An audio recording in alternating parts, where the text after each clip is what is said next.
apakah kebimbangan terbesar Syekh Aluddin? Bagi saya sebenarnya kalau saya mati besok atau sekarang ni, saya akan rasa begitu bimbang terhadap family saya, terhadap pencak silat yang saya belum habis fikirkan, yang saya nak bawa pencak silat ni ke Olimpik dan sebagainya. Jadi itu kebimbangan saya yang terbesar. Selain daripada itu, saya rasa saya serah kepada Allah Ta'ala. Saya akan terus jaga keluarga saya dan pencak silat dan lain-lain lagi. Apakah definisi kebahagiaan buat anda sendiri? Bagi saya, kalau keluarga dan teman-teman di sana suka saya, berikan saya sokongan, cakap saya semuanya bagus, saya merasa begitu bahagia sekali. Tapi saya ni cepat dapat distraction. Kalau ada satu masalah, saya akan fikirkan berhari-hari. Itu yang agak payah bagi diri saya. Boleh dikatakan silat adalah syekh dan juga syekh adalah silat. Selain berjawatan di persisi, anda juga telah mencuburi bidang-bidang perniagaan seperti Akademi Silat Grasio, kelas aerobik dan sebagainya. Apakah ini semua plan sandaran anda untuk masa depan anda dan juga keluarga? Sebenarnya ini satu hobi atau saya fikirkan saya ingin bentuk Grasio tu sebenarnya gerak silat olahraga daripada diri saya sendiri untuk anak-anak di Singapura dan di merata dunia. Ini sebenarnya dengan apa yang saya ceburi, apa yang saya kuasai, apa yang saya pelajari, saya ingin sharing kepada yang lain. Jadi Akademi Grasio ini atau perguruan gerak silat olahraga ini, perguruan silat yang saya bukan hanya bentuk silat, tapi saya juga ingin buatkan seperti diri saya, permulaan saya bergerak dalam pencak silat. Yang tak tahu silat, saya akan beritahu apa itu pencak silat, confidence dia, disiplinnya dan sebagainya dari Grasio. Dan aerobik sebenarnya itu adalah aerobik biasa, tapi kita masukkan dalam bela diri, iaitu bela diri pencak silat. Yang ke depan isteri saya, dia yang mengajar kepada yang ingin mengikut kelas-kelas aerobik inilah. Dalam menaikkan taraf profesionalisme silat adakah ada pesilat-pesilat negara yang telah makan gaji sepenuh masa atau berlatih sepenuh masa untuk latihan dan juga pertandingan yang mereka ceburi? Ada. Kali ini alhamdulillah kita telah dianugerahkan dengan 3 pesilat negara dan mereka digajikan daripada 2,000 sebulan hingga 6,600 sebulan. Jadi 3 pesilat ini ada yang dapat 2,000, 4,000, 6,600. Jadi ini dapat membantu pesilat dan juga Persatuan Silat Singapura. Dan ini juga menaik tarafkan kepada sukan ini, menunjukkan sukan silat ini telah meningkat dan dibayar gaji oleh Majlis Sukan Singapura. Dan ini memberikan semangat kepada pesilat-pesilat lain untuk menjadi seperti mereka. Ini amat membantu Persatuan Silat Singapura. Mixed martial art ataupun MMA adalah satu cabang sukan seni bela diri yang popular. Dan anda sendiri telah bersama-sama dengan kerjasama yang lain menubuhkan Mixed Martial Art Federation of Singapore bertujuan untuk menyemarakkan lagi arena bela diri di Singapura ini. Adakah anda rasa Mixed Martial Art ini satu sukan yang popular, sihat dari segi bela diri kerana ia agak komersial dari segi cara ia disebarkan atau dikongsi kepada masyarakat, dan apakah ia akan menggugat kedudukan silat itu sendiri? Sebenarnya bela diri campuran ini memang begitu ketara Di Singapura ni di mana-mana ada. Tujuan sebenarnya untuk tubuhkan Mixed Martial Art Federation ini sebenarnya untuk membantu kepada fighter-fighter ni yang nak lawan ni semua, juga kepada tubuhan-tubuhan yang menubuhkan Mixed Martial Art ini untuk mengikut perkembangan satu, kedua safety dia. Kita harus ada safety kerana bela diri campuran ni kan agak bebas walaupun ada peraturan-peraturannya tak begitu banyak, tapi safety-nya adalah penting. Ketiga, memberikan ruangan kepada pesilat ataupun bela diri yang lain untuk mengikut dalam bela diri campuran ni. Tengok kepada pencak silat. Pencak silat ni banyak dah ikut kepada bela diri campuran di merata dunia menggunakan pencak silat, bertanding di Mixed Martial Art dan mereka menjuarai. Jadi tidak ada satu keliruan atau tidak memberikan menggagu-gugat kepada pencak silat atau belum cukup untuk nak masuk, sedangkan pencak silat sebenarnya komplit daripada lawan berdiri atau lawan di lantai. Maksud dia dalam pertandingan bela diri campuran ni dia ada dua tahap. Selain dari you lawan berdiri, you juga boleh lawan di on the ground. Jadi di bawah juga boleh, di berdiri juga boleh. Jadi kita ni komplit. Jadi tak ada masalah untuk ceburi dalam bela diri campuran. Dan kita cuma ikutkan dia punya rule lah. Rule dia, bagaimana aba-aba dia dan sebagainya. Jadi tidak ada masalah bagi pencak silat. Dan dia tidak akan menggagu-gugat perkembangan pencak silat. Malahan dia komplement. Dia akan memberikan satu wadah baru supaya pencak silat ni tidak ketinggalan lagi. Dia boleh mengangkat lagi, dia mengangkat lagi nama silat. Jadi ini adalah baiklah, yang bagus. Semasa anda bersama Presisi ataupun Singapore Silat Federation, ya, anda menyandang jawatan sebagai ketua pegawai eksekutif. Ada di antara program-program yang anda kelolakan seperti program Singa Silat. Kalau tidak silap saya, di antara 3 hingga 7 tahun dan juga 7 hingga 13 tahun. Apakah program-program ini telah berjaya untuk menarik lebih ramai lagi anak-anak muda untuk berkecimpung dalam sukan silat itu sendiri?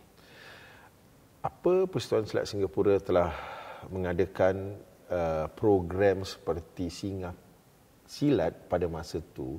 Sekarang ni kita dah ada Singa Cup. Singa Cup sampai ke elite. Elite kita panggil Aspire Team. Jadi ada tingkatannya. Jadi daripada Singa Cup sebenarnya 3 tahun hingga 6 tahun. 6 tahun. Dan Singa Silat dari 6 ke atas hinggalah hampir 10. Lepas tu kita ada Pratin. Pratin iaitu pada 10 sampai 12. Pra Junior 12 sampai 14. Lepas tu Junior, Remaja 14 bawah 17 dan Dewasa 17 ke atas. Apa yang saya merasa begitu bangga pertama kali kita tubuhkan Singa Cup, kita telah melihat pada kali ini atau pada masa ini yang mana pesilat-pesilat ni menjuarai juara dunia, menjuarai juara SEA Games, dan mereka kebanyakan daripada Singa Silat masuk kepada sukan sekolah. Ini satu kebanggaan bila Persatuan Silat Singapura telah mengadakan program ini dan kita telah melihat perkembangannya yang begitu positif dan begitu baik sekali. Penubuhan Silat Center adalah hasil gigih anda sendiri. Boleh tak anda sedikit sebanyak ceritakan tentang penubuhan ini? Pada tahun 1998, kita diberitahu oleh Majlis Sukan Singapura yang mana maukah anda satu tempat latihan yang kita akan naikkan gedung dan sebagainya. Itu impian saya daripada dulu bila saya bermula pencak silat, bertanding dan sebagainya. Tempat latihan tak ada, peralatan tak ada. Latihan di roadside di tempat jalan dan sebagainya. Minta orang bantuan untuk latih di tempat mereka dan sebagainya. Jadi banyak masalah. Bila diberikan pertanyaan seperti gini, saya mau. Tapi saya tak ada kuasa. Saya sebagai seorang pesilat, dan pada masa itu juga saya diangkat sebagai pesilat jurulatih. Dan saya juga duduk di dalam jawatankuasa persisi sebagai jawatankuasa biasa. Jadi semua pada masa itu mereka rasa beban bila nak ambil tempat yang akan diberikan, dan dari kenapa mereka berfikir yang mana sebagai satu beban harus cari kewangan sendiri. Tempat itu sebenarnya 4 million yang kita share dengan Sepak Takraw. Wang yang diberikan 2.5 million, 1.5 atau 1.5 dibagi 2 kepada silat dan Sepak Takraw. Jadi kita harus cari wang, bina dana 750 ribu. Jadi tak ada orang yang mampu atau mahukan dan juga maintenance dan sebagainya. Apa yang menarik, saya paksa mereka berikan saya tugas ini untuk mencari dana dan supaya kita ada tempat latihan. Jadi mereka cakap, okey, kalau kau nak, carry on kau buat. Saya berfikir kalau nak buat boleh, tapi saya minta Presiden tuliskan surat. Dia bilang, okey lah, kau sendiri tulis surat, aku sign. Saya pun tulis surat, dia pun tanda tangan, saya sendiri bergerak. Saya bergerak, saya berfikir tak ada wang. Tak ada orang nak bantu saya tulis, saya nak kena jumpa macam-macam orang. Jadi saya terpaksalah employ, ambil pekerja. Gaji saya pada masa itu, pada tahun 1999, tahun 2000, saya bergaji 4,000. 4,000, saya ambil satu petugas, saya bayar 2,500 satu bulan. Satu lagi saya ambil part time, saya bayar pada masa itu $6 satu jam. Begitu juga saya harus keluar dalam 700 lebih 1,000. Jadi setiap bulan tu saya bagikanlah. Duit anda 4,000. Saya. Dalam 4,000 tu sendiri anda telah gajikan seorang pekerja 2,500. Itu full time, kerja sepenuh masa, dan sementara saya membayar $6 sejam. Yep. Ya. So kat situ saya fikirkan macam mana ni.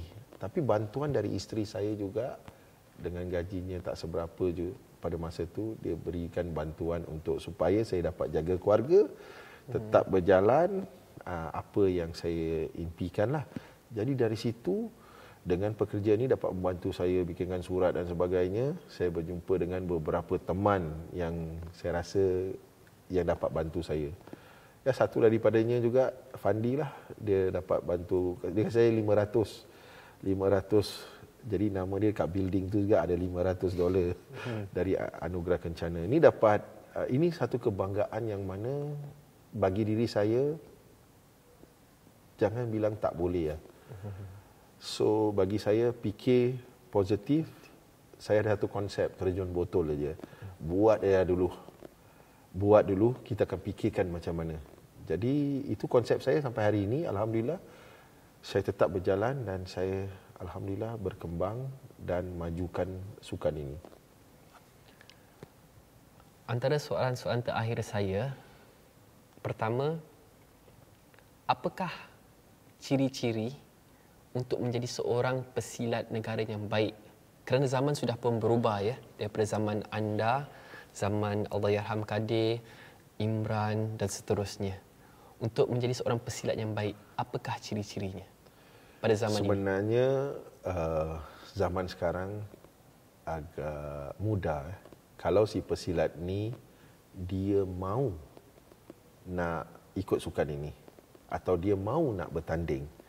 Dia harus meletakkan wawasan dia sendiri dan dia harus ikut atur cara di Persatuan Silat Singapura itu atau di persatuan-persatuan lah. Dia mesti nak lapar yang dia betul-betul mahukan. Itu yang pertama sekali. Kedua, disiplin diri, dimestikan. Kalau dia tak lapar, dia tak akan pergi ke jauh. Dia boleh bertanding dan sebagainya, dia tak akan jauh. Kedua, kalau dia tak ada disiplin, dia akan jadi juara, tapi dia tak akan langkah lebih jauh. Kerana disiplin, dia lapar, betul-betul yang dia mahu. Ketiga, dia mesti merendah diri. Kalau dia tidak merendah diri, dia tak akan langkah jauh juga. Dia menang sekali, kedua, ketiga agak payah untuk dia nak menang. So, jadi pertama mesti lapar. Ya. Kedua mesti disiplin diri dan ketiga mesti rendah diri. Rendah diri. 10 dan 20 tahun akan datang. Di mana Syed rasa Syed akan berada? Kalau saya masih hidup dan masih kuat, saya tetap dengan pencak silat. Saya akan tetap dengan bela diri yang saya cuburi dalam semua bidang. Saya akan terus perjuangkan. Bagi saya, hidup saya adalah pencak silat. Daripada zaman saya pertama kali tak kenal silat, saya masuk pencak silat dan sekarang ni saya teruskan pencak silat dan saya rasa tak ada yang saya nak pusing belakang nak tengok lagi lah. Saya akan terus maju ke depan dan saya rasa ini dapat membantu anak-anak kita yang ada impian nak jadi Sheikh Alauddin lah, nak jadi nak jadi Syakir lah, nak jadi siapa-siapa. Jadi kita bantu mereka untuk ke depan. Walaupun saya dah tak boleh bergerak lagi kalau pada 20 tahun ke depan, saya akan kasih motivasi. Saya akan kasih sepenuh semangat saya kepada yang menerajui sukan ini. Ya. Bagaimana anda mahu masyarakat mengenangkan Sheikh Alauddin satu hari nanti? Bila masyarakat ingat pencak silat, ingat Sheikh Alauddin. Pada pendapat anda, siapakah pesilat muda yang mempunyai potensi besar untuk mengharumkan nama Singapura? Kerana setiap era kita mempunyai jago-jago kita, ya. Antaranya adalah anda sendiri, Kadir, Imran, Hidayat Husni, Syakir. Ada tak pelapis-pelapis? Untuk masa sekarang yang saya melihat, Alhamdulillah anak saya sendiri, Sheikh Farhan, baru 17 tahun dan yang lain sebenarnya daripada sukan silat yang mereka fokus dalam pelajaran dan juga sukan silat. Mereka berlatih pagi 6 pagi dan kedua pukul 3. Jadi kat situ tumpuan pencak silat dan dia akan jadi tulang belakang negara dalam sukan pencak silat. Kerana ini dah terbukti. Jadi yang saya melihat adalah daripada sukan silat sendiri. Sekolah sukan yang ada pencak silat di dalam. Ada tak nama-nama yang mungkin anda, selain daripada Sheikh Farhan, ada tak nama-nama yang anda rasa akan mengharumi nama negara pada satu hari nanti? Nama, saya rasa sesiapa yang mengikuti program pencak silat di Sukan C, semua pesilat itu berpotensi untuk nama mereka di pesada dunia. Soalan terakhir saya, apakah harapan Sheikh untuk dunia silat di Singapura dan juga antarabangsa? Pertama, di Singapura berikan sokongan kepada perguruan-perguruan silat Singapura yang berada di Singapura ini dan perguruan masing-masing berikan sokongan kepada Persatuan Silat Singapura untuk kembangkan budaya pencak silat ini dan terus membantu pesilat-pesilat Singapura ini supaya mereka dapat bertanding di antarabangsa. Dan di antarabangsa, kita mahukan semua negara mengambil pencak silat sebagai satu sukan dalam negara mereka dan memberikan sokongan kepada pencak silat supaya pencak silat ini akan duduk di dalam sukan Olympics, insya-Allah pada satu hari nanti. Harapan saya juga. Terima kasih Syekh Alauddin. Semoga apa yang dirakamkan pada hari ini akan beri manfaat kepada masyarakat baik pada masa ini dan juga masa depan. Terima kasih banyak.